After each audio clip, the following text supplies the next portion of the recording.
Have you ever wondered what it would be like to receive a message directly from God? To see visions so powerful, so strange, they change the course of history.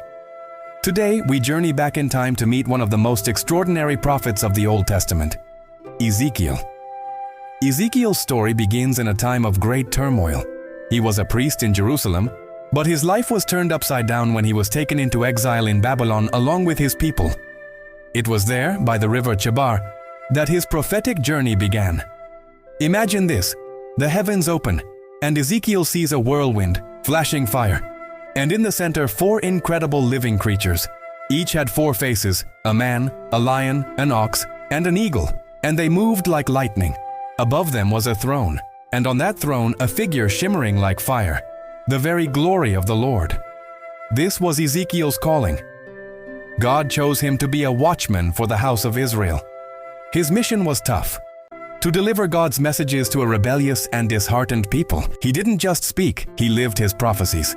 He lay on his side for over a year to symbolize the years of sin. He built a model of Jerusalem under siege. He cooked his bread over unclean fuel.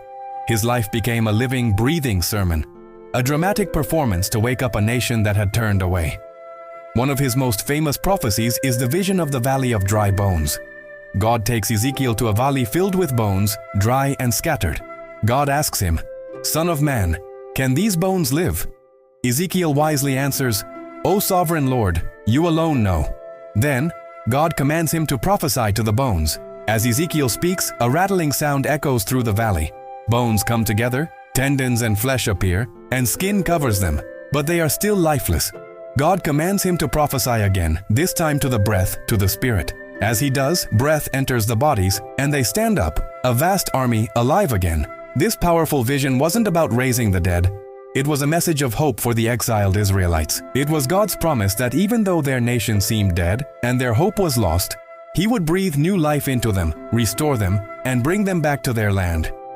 It's a timeless message of restoration and renewal. But Ezekiel's visions didn't just look to the past or the immediate future. Many scholars see foreshadowing of the coming Messiah, Jesus Christ, in his writings.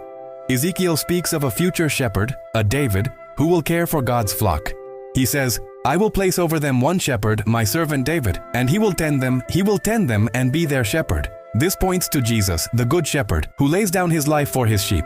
Ezekiel also prophesies about a new heart and a new spirit. He writes that God will give you a new heart and put a new spirit in you. "I will remove from you your heart of stone and give you a heart of flesh."